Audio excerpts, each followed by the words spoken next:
Hey guys, welcome to Timeless, a newly launched yield market protocol that's going to allow you to boost yield up to 2x, hedge yield positions, and hedge borrowing costs by longing or shorting yield rates.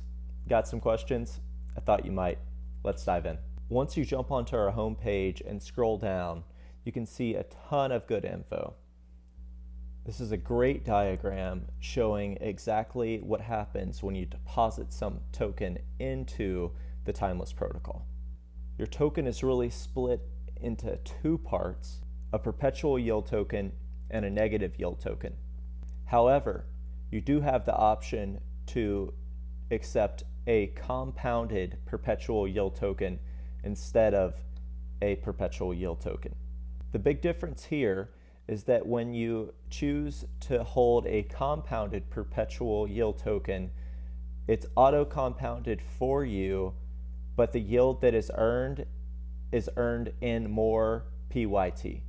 What this means is that your yield is still going to have exposure to the volatility in yield rates. That might be something that you want, it might be something you don't want. So this is important to keep in mind. Now let's jump over to the boost page and see what Timeless can do.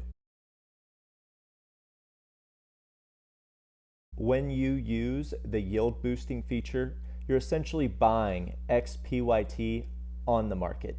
Since XPYT tokens trade at a discount to the underlying asset, you'd be earning a higher yield rate than if you deposit your money directly into the farm. For instance, if you buy one XPYT for 0.75 USDC, you would earn the yield produced by 1 USDC. So you'd be earning yield with a 1.33x multiplier. Holding PYT instead of XPYT works in a similar way.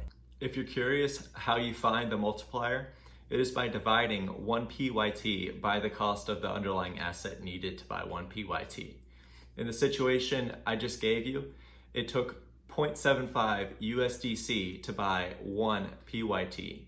So you would divide 1 by 0.75 to get 1.33, which would be the multiplier. Since yield boosting requires holding XPYT, your position is exposed to changes in the future yield rate. This could be desirable or undesirable, depending on your beliefs. You would profit if yield rates go up, but suffer a loss if yield rates go down. Let's go check out the minting page. This is fairly self-explanatory if you have much experience in decentralized finance. You choose the asset you want to deposit, which in this example is wrapped ETH, and the protocol will mint you tokens in return. In the case of Timeless, whatever supported asset you deposit will be split into two tokens, a PYT and a NYT. These stand for perpetual yield token and negative yield token. Once you've gone through the minting process, you can now use the PYT and NYT however you want. This is where things get fun. Now that you've minted both PYT and NYT tokens, you need to choose a strategy. Before we get too far down this rabbit hole, you need to understand what these tokens can do. PYT token holders are going to be able to collect on the yield generated by the underlying asset from now until forever in the future. PYTs are useful because their prices move in the same direction as the yield rates of the yield generating vaults they use. PYTs are more sensitive to yield rate changes when the yield rate is low. That being said, PYTs are insensitive to yield rate changes when compared to their counterparts, the NYT. For this reason, PYTs are more suitable for yield leveraging rather than speculation. This is because the maximum appreciation you can see is a 2x return on the cost of the asset. This doesn't include any of the yield, of course. Your appreciation returns are limited to 2x because of the fact that the price of PYTs is bonded between 0.5 and 1 in terms of the underlying asset. This would be a good time to mention that at any point, your underlying asset deposit is redeemable by returning your PYT and NYT tokens. 1 PYT and 1 NYT will always equal 1 of the underlying asset. Whenever 1 PYT is minted, so is 1 NYT. NYTs are used when getting back to the underlying principal. As I mentioned before, burning 1 PYT and 1 NYT together gives you back one of the original underlying assets. NYT holders don't receive any yield generated by the underlying asset. NYTs always move in the opposite direction of PYTs and thus the opposite direction of the yield rate. While the price of PYT is doomed to be insensitive, the same is not true about the price of NYT. Instead of ranging between 0.5 and 1, it ranges between 0 and 0.5, meaning it can theoretically increase by any percentage. This is because you could theoretically, of course, start with an investment of practically 0, and then if the yield on that asset was to drop to 0, the negative yield token, NYT, would be worth close to 0.5, resulting in a huge percentage gain. Thus, NYTs are more suitable for yield speculation than PYTs. Let's talk strategies. Suppose you have a yield earning position somewhere, for example, AVE, and you're worried that the yield rates might go down in the future. You can hedge against this risk by converting part of your portfolio into NYTs. When the yield rate goes down, the price of NYTs goes up, effectively increasing your position's yield rate. When the yield rate goes up, your NYT will go down in value. This means yield hedging stabilizes your yield rate in both directions, setting a lower bound and an upper bound on your effective yield rate.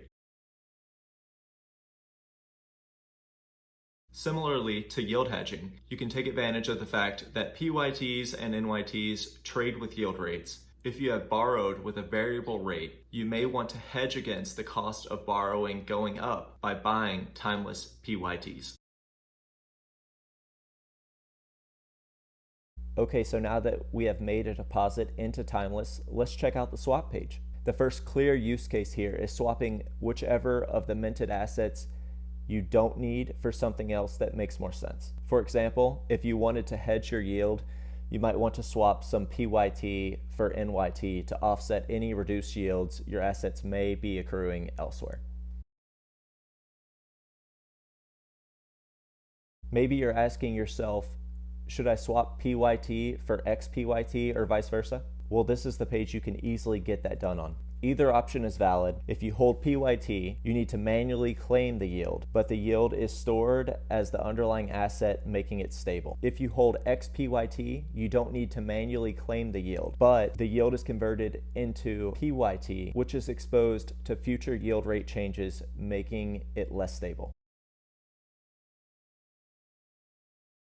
So here I have a simple diagram to help you visually see what's happening when the price changes, whether you're holding a PYT or NYT. If the yield is going up, the price of PYTs are going up, and that means that the price of NYTs are going down. Remember, this is because the value of 1 PYT and 1 NYT will equal 1 of the underlying asset. That being said, if yield goes down, PYTs will go down in value and NYTs will go up in value.